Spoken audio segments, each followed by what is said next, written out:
It's about that time. It's about that time. It's about that time. It's about that time. June 15th is around the corner. We got David Benavidez versus Oleksandr Gvozdyk, and we got Tank Davis taking on Frank Martin. But we gonna make sure we get to Mr. Benavidez and Gvozdyk first. Now, of course, y'all know this is Benavidez' debut fight moving up. We all know he couldn't land the Canelo fight, so he decided to move up. And with him moving up, he gets Oleksandr Gvozdyk. Now, the breakdown. I'm gonna start off with Oleksandr Gvozdyk. Okay, what I gained from watching Oleksandr Gvozdyk, and I'm saying his name like that because I'm trying to make sure I'm saying his name correctly. Okay, what I learned about Oleksandr Gvozdyk, he has nice combinations. He sets up his combinations from the body to the head, up on the ropes. Not only that, too, he can box you in the middle of the ring. He can box you on the ropes. He can box you on the inside. He can box you on the outside. The problem at times with Oleksandr Gvozdyk is that sometimes he drops his hands. And you don't want to do that with a guy like David Benavidez. David Benavidez is a big guy. He's a big, tough guy. He's a strong kid. Now, the thing about Oleksandr Gvozdyk, what I would recommend for him to do in this fight is mix it up with David Benavidez. David Benavidez, he's strong, he's tall, he's fast, but at the same time, though, you know, I feel somebody like him who's prone at that division, he can use his angles, he can use his punching power, he can use his, in a way pressure because he does have some pressure. He can kind of pressure him, but now he's going to hop right on David Benavidez because David Benavidez is a fast starter. Once he gets started on you, he's looking to break you down round by round by round. All is in the Gvozdyk. I'll say that so far with him, nice combinations, got power. He can take it to your body. Great work at the body. He has a nice jab, nice crisp jab. He can push you back with that jab. And yes, he knows how to control the distance. That's my breakdown for Oleksandr Gvozdyk. And I'm gonna let Mario break down Oleksandr Gvozdyk. So Oleksandr Gvozdyk is the type of guy that overall he's a good contender in that light heavyweight division. 20-1. The only loss would be to a guy named Artur Beterbiev. Now, if we're really talking about the light heavyweight division, I don't think there's a better guys to lose to in that division than Beterbiev. Now, since I'm mentioning Beterbiev, let me start off with the weaknesses. Beterbiev, when he started pressuring him later on in that fight, it really got to Gvozdyk, and you can tell Gvozdyk was overwhelmed by the pressure. And like we talked about with Beterbiev, he's that type of guy that's not going to knock you out in the first round. He's going to wait until the ninth and the 10th. He's going to punish you as much as possible. And the reason why this is connected to David Benavidez is because David Benavidez, I think a lot of people forget how heavy David Benavidez used to be. I mean, I've said it many times. This guy's got heavyweight power, David Benavidez. He is not a super middleweight by no means. I mean, yes, his weight is at super middleweight and he's going up to light heavyweight, but he's got heavyweight power, David Benavidez. And I feel like that power is going to translate to light heavyweight. And if Gvozdyk gets pressured the way that Beterbiev pressured him, it's going to be a long night for Gvozdyk. Gvozdyk is going to get overwhelmed with that pressure again, just like he did with Beterbiev. And Beterbiev did his thing and dropped him a couple of times as well. So I think in this fight, Gvozdyk is going to have to kind of avoid the pressure of David Benavidez. Now, as far as strengths, I mean, Gvozdyk's got a very, very pure boxing stance. And you know me, I'm a big fan of pure boxing stances. I'm a big fan of boxers who have perfected their stance, guys like Devin Haney, Floyd Mayweather, and there's many, many more. There's not a lot of guys in today's game who have the perfect, pure, traditional boxing stance. And I think Gvozdyk has that pure boxing stance as well. He's got a really good left jab and he's got a really strong right hand. I mean, most of those knockouts, if you go look at Gvozdyk, I mean, look, is he Beterbiev? No, but he's got 20 wins with 16 knockouts. So he definitely got power. And a lot of those knockouts have came from that right hand. That right hand has connected with a lot of fighters and it's caused a lot of trouble with a lot of fighters. He has champion caliber experience. I mean, I talked about him losing to Beterbiev, but he also beat a guy named Adonis Stevenson, who at the time was one of the best light heavyweights in that division. As far as other strengths, he's a very, very good counterpuncher. And I do feel like because Gvozdyk has been in light heavyweight for so long, because he has kind of learned a few things, because he stepped into the ring with a guy like Beterbiev, even though he's lost, I feel like that experience alone is definitely going to help him against David Benavidez. And this is a guy that can outbox David Benavidez. This is a guy who is a very, very good boxer. And once he starts boxing, he's really hard to stop. And on top of that, he's also a pressure fighter as well. So I feel like Gvozdyk has all the tools to beat David Benavidez. And I think that if he has his night, we could see an upset. I mean, it's not impossible. Now, going to David Benavidez, I mean, we know about David Benavidez. We know how strong and how powerful he is. And me, I thought that Boo Boo was going to beat him. And then I had to be reminded. Then David Benavidez told me to shut my freaking mouth and watch me kick Boo Boo's ass. And that's exactly what David Benavidez did. I mean, the guy is very, very strong. He imposes his will on almost every guy he has fought. You look at what David Benavidez is able to do, and you look at all the stuff that he uses to defeat guys. He compresses space very well. Once David Benavidez compresses that space and closes that space on fighters, he's a really hard guy to stop. You know, now I know that he doesn't have the best boxing ability. I know that he's not a pure boxer like Gvozdyk, but when you have a guy that can pressure you like that, when you have a guy that can impose his will on you like that, when you have a guy who has power in both his hands and can hurt you with just one punch, that's going to be a guy that you're going to have to watch out for. The other things as well, I mean, you talk about high motor. I mean, David Benavidez, if we're talking about boxing, he's probably got one of the highest motors in boxing today. I mean, this guy just does not stop. He's not taking no breaks. He's not taking no days off. He's not taking no rounds off. I mean, this guy is over here up in your face, pressuring you, and he has a high motor. The same power that you feel from round one, you're going to feel in round 12 if you get that far. And David Benavidez is a very, very dangerous opponent for anybody. I don't care what weight class you're in. I don't care if it's heavyweight. You're going up against David Benavidez. You better be prepared to go 12 rounds, and you better be prepared to beat him for 12 rounds. Now, nobody has done that yet. Other weaknesses with David Benavidez. I feel like he lacks a little bit of defense and lacks some head movement. There's been many times where I've seen David Benavidez kind of curl up and let guys take 4 or 5 punches on him. And I've seen how he was able to basically just kind of cover up and let guys get their punches in. And it's in a way a credit to David Benavidez because David Benavidez can take those types of punches. I feel like his chin has been tested a little bit, maybe not fully, but I feel like it has been tested a little bit. And I feel like because of that, because David Benavidez hasn't experienced real pressure yet, real pain, because he's beaten guys like Caleb Plant, Boo Boo, Anthony Durrell, I feel like he's very comfortable just staying in the pocket and taking those types of punches, but I don't recommend it at all. I would like to see better defense from David Benavidez. And shout out to David Benavidez because David Benavidez is also working on his boxing as well. We've seen him in training working on head movement, working on footwork, working on counter punches and all that type of stuff. David Benavidez, say what you want about him, but he works hard. He perfects his craft. I mean, he didn't get to where he is now by not working hard. The man used to be over 260 pounds. He didn't get to where he is now. He didn't get to 168 by just sitting down eating donuts. This guy went into boxing, got into it off of his older brother Jose Benavidez, and he was able to have a successful career. So shout out to David Benavidez for chasing his own legacy.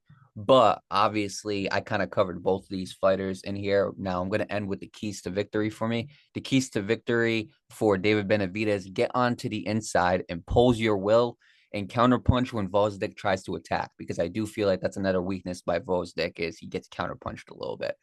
As far as Oleksandr Gvozdyk, use your jab and your footwork. The way you're going to beat David Benavidez is to outbox him, is to box around him, box circles around him, use his lack of fundamentals against him. Take advantage of free shots when David Benavidez dares you to come in and he covers his head up and he allows you to get 4 or 5 shots in. Make those 4 or 5 shots count. And last but not least, target the body. What I've noticed with Gvozdyk is when he goes to the body, he does a lot of great work. And I feel like if he can go to the body against David Benavidez and force him to those later rounds, I feel like he has a really good shot at winning by a decision. Now, Breezy, before you give your prediction, I know you haven't really given your breakdown of David Benavidez. Let's get a little quick, brief breakdown of David Benavidez, and then we're going to get to betting odds and predictions. Down for David Benavidez, like I said earlier, he's a tall, fast individual, fast hands, rapid power, and rapid speed. The thing with David Benavidez, like Mario said earlier, is his head move, but not only just his head movement, but his footwork too.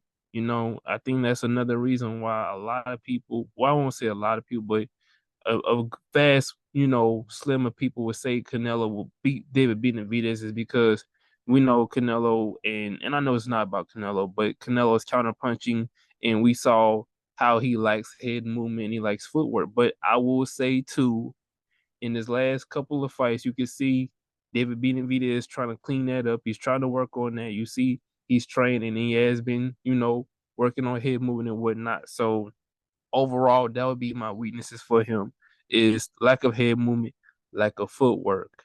His strengths, like I said, once he once David Benavidez gets on you, pause, no diddy. Once he gets on you and he's letting out those punches and when it's almost kind of hard to get in the middle of those shots and counter punch. Now you obviously can counter punch because timing beats speed, but at the same time though, it's like once David Benavidez gets you hurt, it's a good 9 times out of 10 chance he's going to get you out of there. So my strengths for David Benavidez is power, speed, and pressure. And in order for him to beat Oleksandr Gvozdyk, he's going to have to start. He's going to have to jump right on him too. I'm not saying, be in the pocket and don't use defense. If you're going to be in the pocket, use defense because guess what? He's going to try to counter punch you also. He's going to try to go to your body and slow you down. Like Mario said, he does really nice, good touches at the body. So what you're going to have to do, you're going to have to use defense in this fight. You're going to have to because this is a guy who has pressure. This is a guy that has speed, and this is a guy who also has power. So you're going to have to use defense at the same time too. What you're going to have to do, don't give away no rounds. Not saying that he purposely does, but this is a fight that you can't make no mistakes in. You're going to have to be on him as soon as the bell rings, because this guy can box. He can outbox you. He can outbox you on the card. So David Benavidez is gonna have to get right on it. And let's not forget, David Benavidez, excuse me, he's been knocked down before. Everybody forgets that. And it's because he's also has a tendency of dropping his hands. That's another weakness that he has. There's been times where he's kept his hands low and guys have been able to catch him off of it because he's gotten a little too comfortable with taking those types of shots. So like I said, he had his chin tested before, but I don't think he's had it really, really tested. He got checked. He got back up and he ended up winning that fight. But I also feel like Gvozdyk, again, is a very, very competitive fight for him in his light heavyweight debut. And who knows, if he has a very impressive performance against Gvozdyk, we could possibly be seeing him fight the winner of Beterbiev and Bivol. We might not. We will. Who knows, man? I mean, I know that Turkey Al-Sheikh, I know he's been talking about making a fight with Bivol, making the best fights for Bivol. If Bivol ends up winning this fight, we'll see. But that's a different story for a different time. Now, for y'all who stayed here, let's get to the betting odds because we all know a lot of y'all like money. A lot of y'all like to bet on boxing. Well, we're going to give you the betting odds right now, okay? So make sure you guys go pick up that FanDuel Sportsbook, pick up that DraftKings Sportsbook, go to the local casinos, play some money, do what you got to do. But we're going to give you the odds. David Benavidez, he's the favorite by -600. Oleksandr Gvozdyk is the favorite by +500. If you're looking to play it safe, then you're picking David Benavidez by knockout at -185. But if you are looking to get a little bit risky with it, Gvozdyk by decision is at +1200. So I just gave you the favorable outcome. I just gave you the least favorable outcome, and everything else is in between except for a draw at +2400. With that being said, Breezy, let's get your prediction. You like the favorite? You like the underdog? Do you like the favorable outcome? You like the least favorable outcome? Talk to me, man. Give us your prediction. Who you got? David Benavidez in his debut or Gvozdyk stopping Benavidez and giving him his first loss? I believe this is gonna be a very back and forth type fight. I think it's gonna be very interesting. But in the end, I think remember, Gvozdyk had a layoff. I think he had about a 3-year layoff. So you getting in there with a Benavidez that was just out of the ring in 2023. I'm just saying. So I'll take David Benavidez by 10th round stoppage. I think early on, we're going to see some rounds where it's like Gvozdyk is outboxing David Benavidez. But I think Benavidez is going to catch him. He's going to start, Dougieing up back in the corner. And David Benavidez is going to apply that pressure. In 10th round, I think I think it's gonna be TKO. I don't think it's gonna be a flatline stop. I think it's gonna be accumulation of punches by David Benavidez in the 10th round. So give me David Benavidez 10th round TKO. I'm gonna be honest with you, man. I think this is gonna be a punishment, and I got David Benavidez by 8th round TKO. I think that maybe Gvozdyk might get like the first, maybe even the second round. After the first 2 rounds, man, I think that's when we're really going to see David Benavidez pick up the pressure. I think this is going to be a better be of ass whooping. I think it's going to be very, very similar to that. And no disrespect to Oleksandr Gvozdyk. I know he can outbox him, but I mean, let's be real, man. I thought Boo Boo was going to be the guy to do it. And the fact that Boo Boo couldn't do it, the fact that he did what he did against Boo Boo, and the fact that he's shown that he could take a hit, bounce back, and continue fighting, and the fact that he's shown that he could stay in the pocket with anybody, I don't think Gvozdyk is going to be able to handle that kind of pressure. And I think that David Benavidez, I'll give Gvozdyk maybe rounds 1 and 2 at most. And then after that, I just think David Benavidez is going to just keep on applying pressure, and it's going to get worse and worse by each round. And I think it's going to end with a TKO victory. I'm going to say it right now. I think Gvozdyk's corner is going to throw in the towel. I think Gvozdyk is going to show a lot of heart. I think he's going to show a lot of, will and determination, but I don't think it's going to be enough. I got David Benavidez by 8th round TKO. With that being said, let's get to the main event. Y'all, we've been waiting for this, and we all know, okay, the most popular boxers, or one of the most popular boxers right now, he is going to be fighting on this card as well. We got Tank Davis going up against Frank Martin. Now, we've heard Breezy in other episodes focus on Frank Martin. And we've been talking about this. Look, Breezy's got a lot of praise for Frank Martin. So we're going to start off with Frank Martin. Breezy, give me your breakdown on Frank Martin, because we all know you've been praising him a lot. We all know that you got a lot of respect and a lot of love for Frank Martin. So give me your breakdown of him. Strengths, weaknesses, keys to victory. For the record, y'all, I like Tank. I just like to hold all fighters accountable to the same length and strength. I do want to put that out there. Now, let me get to breaking down Mr. Frank the Ghost Martin. Frank Martin. Now, let me tell y'all something about Frank Martin, right? A lot of people don't know that Frank Martin, this is actually going to be an interesting matchup, right? Frank Martin has hand speed. Now, what people tend to forget about Frank Martin is that Frank Martin also started off late in boxing, which a lot of people also don't know about that too. Frank Martin started off late, but with him starting late and working with somebody under the tutelage of a Derrick James, Frank Martin has picked up, I'll say, probably one of the best rises in boxing history as far as starting late. I mean, if you look at the guy has punching power. Look at what he did to Michelle Rivera. And Michelle Rivera was on PEDs, y'all.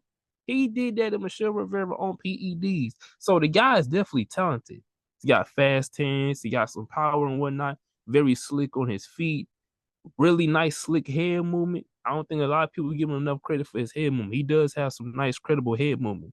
Like I said, he can move on his feet. Not only that, too, he brings his punches up.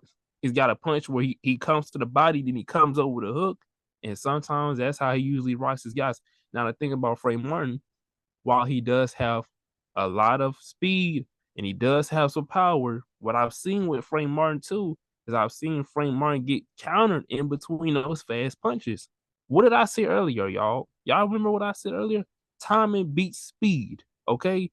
Timing beats speed. I've seen times where Frank Martin, he would throw those fast hands. He would throw fast straights, fast hooks, and he'll get countered. And sometimes when he get countered, sometimes not that he get wobbly, but he kind of get hit and he'll be like a little bit off balance.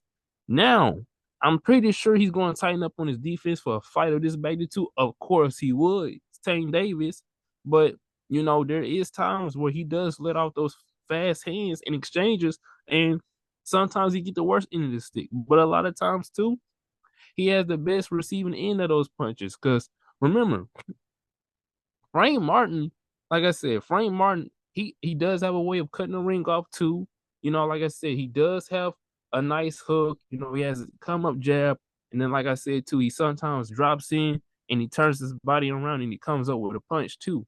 But, like I said, sometimes, he can get caught in those exchanges. And sometimes those hooks can be overly extended or they could be overly wide. And that's something he's going to have to watch out for in a fight like this. That is my breakdown of Frank the Ghost Martin. See, what I like about Frank Martin is the guy is very composed. I believe he's a very, very composed fighter, and he's that guy that's looking to find the right shot. He's not a guy that's just going to go in there and throw wildly and try to get a knockout every time. He's a very composed fighter. He takes what his opponent gives him. And we've seen that in many, many times. We've seen that against Michel Rivera. And we've seen him bounce back and when he was behind and ended up beating Artem Harutyunyan, who's going to be facing Shakur Stevenson pretty soon.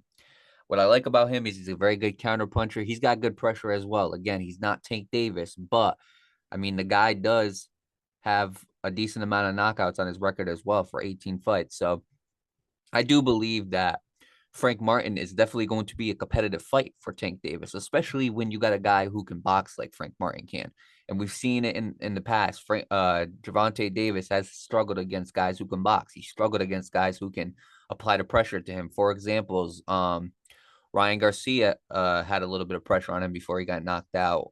Rolly Romero put some pressure on him before he got knocked out. Pitbull Cruz had his moments. So it's not like Gervonta Davis hasn't been pressured before. Now, as far as weaknesses with Frank Martin, the problem with Frank Martin is, and I've noticed this a lot, when he goes for body shots, he kind of lunges. And it's the same lunge that Earl Spence did when he would just duck his head down and lunge. And I mean, somebody like Gervonta Davis, who has a lethal uppercut, that's a knockout waiting to happen. That is a knockout waiting to happen. If you lower your head like that and you go for that body and you lunge the way you do, Gervonta is going to put you on your ass. Tank Davis will put you on your ass, and there's not a thing you're going to do about it. The other thing about him, too, is he kind of does get caught when he's engaging on the inside. There's been many times where he's going up against guys who can fight on the inside. Harutyunyan had a lot of success with that. When he would try to go on the inside, Frank Martin started taking shots that he shouldn't have took. Now, I will say Frank Martin doesn't take as much damage as a lot of other fighters, which is impressive.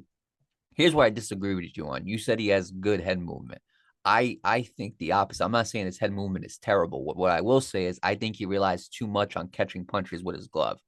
There's been many times where he'll start getting pressured or the guy will start throwing some punches, and instead of using his head movement, he'll kind of catch it with the glove. And I've seen it a lot with Harutyunyan. I've seen it a decent amount in a lot of his other fights. The reason why I keep mentioning Harutyunyan is because Harutyunyan almost beat him. That's what people forget. Harutyunyan almost beat him. He was ahead on the scorecards for the majority of the fight, and Frank Martin caught up. But what I noticed is in a lot of his fights, he relies on catching the punches with his glove, and that's not always a bad thing, but it's not always a good thing either. There's some guys who just have power that can punch through the guard, and you're going to deal with one of them in Gervonta Davis, and I feel like Frank Martin is going to have to use a lot more of that head movement that Breezy says that he has. And I'm not saying he doesn't have any head movement. He definitely does. He's got good defense, but I just feel like sometimes he gets too comfortable with catching those punches with his glove. Now, what I will say, as far as keys to victory for Frank Martin, don't be predictive. Okay. There's been many times where guys have been predictable. Ryan Garcia trying to land that hook. Leo Santa Cruz when he was throwing the same punch 4 different times in the corner. If you get predictable, Tank Davis will knock your ass out. What you need to do is you need to save some of those tricks for the later rounds. And I believe having somebody like Derrick James in your corner, that's definitely going to help. I believe Derrick James is going to tell you, let's save this stuff for later. There needs to be some tools and some tricks in the bag that you need to save for later, because if you don't, and you're just going to keep throwing the same combinations, the same type of punches from rounds 1 through 12, if it gets that far, Gervonta Davis will find a way to beat you. So I do believe he needs to have some tools in his tool bag, and I believe he needs to pull those out just in case it gets that far down the line. Pressure with 3-punch combinations and back out. Again, you don't want to stay inside long with Gervonta Davis. 1, 2, 3 combinations, back out. Make sure you outbox Gervonta Davis when you pressure him. Again, Mario Barrios had success against him. Rolly Romero had success against him. Ryan Garcia had success against him for a little bit in that fight. And last but not least, use your jab. Ryan Garcia was doing a really good job at using that jab, and I believe the jab was working against Gervonta Davis. And I believe that if you're going to win this fight, you need to use that jab. You need to keep Gervonta Davis at distance with that jab, because if you just keep on trying to fight on the inside, if you allow him to get to the inside, it's not going to be a good night. You have to beat him with that jab. You got him. And even if he slips the jab, or if he catches it, or if or if he parries it, at least you can keep him at space with that jab. And that is a big key factor. With that being said, we saved the most important for last, the man of the hour, the guy that everybody talks about, everybody's favorite fighter. You know what I'm saying? A lot of people, you either love him or you hate him. Tank Davis. Let's get to this breakdown, Breezy. Let me start off with this, okay? Tank Davis, a lot of people talk about his power. It's precision. I'm starting to believe Rolly Romero when he says he has really good timing and really good precision, and it's not how hard he punches, but it's how precise he hits. And I do believe that. I believe that Gervonta Davis is one of the most precise punchers in boxing. He will find that shot to hit you in. When he finds you with that shot, you're gonna feel it too. He's not gonna hit you with a partial shot. No, when he hits you flush, clean, royal flush. Give me the pot. Move out of my way. That's what he hits you with right there. I mean, he goes full extent, full intent to hurt you when he hits you with those types of punches. The other thing that a lot of people don't talk about is he has a very, very good boxing IQ. I think that's something that's very underrated with Tank Davis. With Tank Davis, he has a very good boxing IQ, and you don't develop that just by having power. You develop that by being in those types of fights where you can kind of read your opponent. And I mean, there's little things that Gervonta Davis does. There's a video of him and Frank Martin, and people are speculating that this is Tank's way of, when he was looking at his scars, it's Tank's way of kind of testing his range. Little things like that, I truly believe. I believe that Gervonta Davis is that smart when it comes to boxing. Is he does little tiny things to test out what he's going to do in a fight and to see what how his opponent's going to react. So I believe that right there is kind of the mentality that Tank Davis has. And I believe that obviously we talked about his power. He's got power in both his hands. He's got really good hooks. He's got really good uppercuts. And I mean, Tank is the type of guy to beat you with any punch. He can beat you in the body. He can beat you to the head. Hooks, uppercuts, jabs, whatever you want to talk about, counter punching. Tank can hurt you with all of it. You know what I'm saying? I mean, he's almost a complete fighter. Almost a complete fighter. As far as weaknesses with Tank Davis, you know what I noticed with Tank Davis is sometimes where his footwork gets a little sloppy.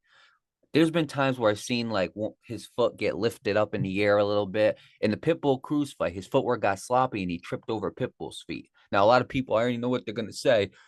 That's not his fault. He tripped over his feet. Well, if you have really good footwork, you're not tripping over another opponent's feet. I'm saying that right now. So I'm saying there's been time. I'm not saying he has terrible footwork, but I'm saying there's been times where he's gotten a little sloppy with that footwork.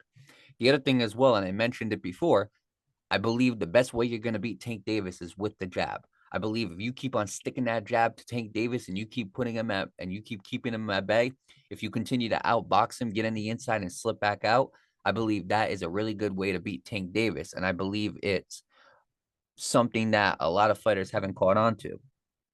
Now, as far as keys to victory for Gervonta Davis, counter when Frank Martin lunges to the body. That's the first thing. Be the pressure fighter. Make sure you apply the pressure to Frank Martin early and you let him know that I am the dominant fighter. This is going to be controlled at my pace. And if you try something, you're going to get knocked out. And last but not least, fight on the outside. Fight on the outside and also fight on the inside, I should say.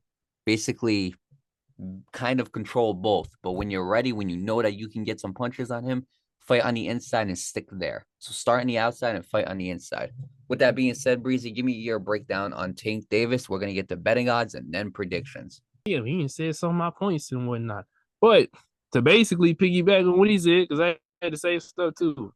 Tank box IQ is underrated. He has sometimes he has sloppy footwork, but at the same time, though, he's a precise hitter.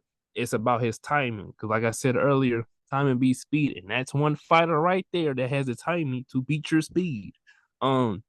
Another thing about Tank Davis too is that when he lets off those jabs or those hooks, he's very fast with it. He's fast to come in and he's fast to get out. So you're gonna have to watch out for his speed, on top of having to watch out for his power and his IQ. One thing I'll say about Tank's weaknesses, like I said earlier, Mario said earlier also, the footwork. Another thing too, he's delayed. Sometimes he starts off late. Sometimes he starts off very slow. If you watch the Ryan Garcia fight, he started off slow. Yeah, he dropped Ryan Garcia in the second round. But did you see the press conference where they was reading out the scorecards to him? Because, see, this is why I say when you're a fighter that starts off slow, I get it, collected. And that's what Tank does. Tank collects data good. He collects it very well. But at the same time, though, you want to at least make sure that you're at least up on a round or at least attempting to get up on a round. Even if it's just close, attempt to be up on a round because those scorecards was egregious. Okay. So he does have a slow start too. Another thing about Tank Davis too also is that if you box him and you mix it up, sometimes he does get on the back foot. And I know everybody gonna say, well, he got those knockouts by on the back foot. Yes, that's true. He did do that. But at the same time, though, every fighter is different. You know, when you get in the ring with somebody who's fast, slick, and carry power and put you up on the back feet, you know what I'm saying? It's a whole different ball game. So I'll say at times he does end up being on the back foot. Sometimes his footwork can become sloppy, and he sometimes starts off slow or late. But like I said, as far as the streets, very precise striker. Boxing IQ completely underrated. He can box with you, fast hands, and of course his power. I'm glad that you mentioned the weakness about him being a slow starter because that's one of them that I forgot. And again, there's been many times where he's been pressured and he's been pushed back against those ropes. And I do believe that Tank Davis is that type of fighter that it takes him a lot of rounds to get the complete breakdown of a fighter. And that's a good thing because he takes his time getting that data. He takes his time analyzing every fighter. And come the fifth, sixth round, he knows exactly how to beat every fighter.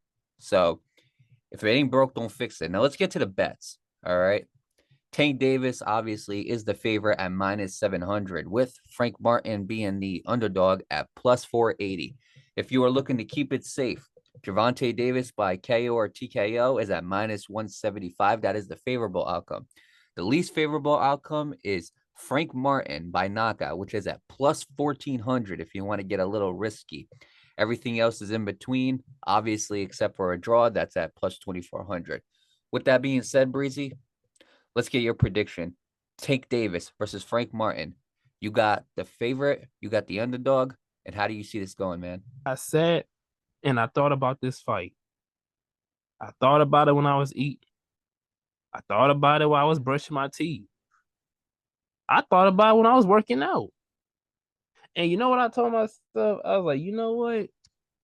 I wouldn't be surprised if this fight with the decision. I was like, nah.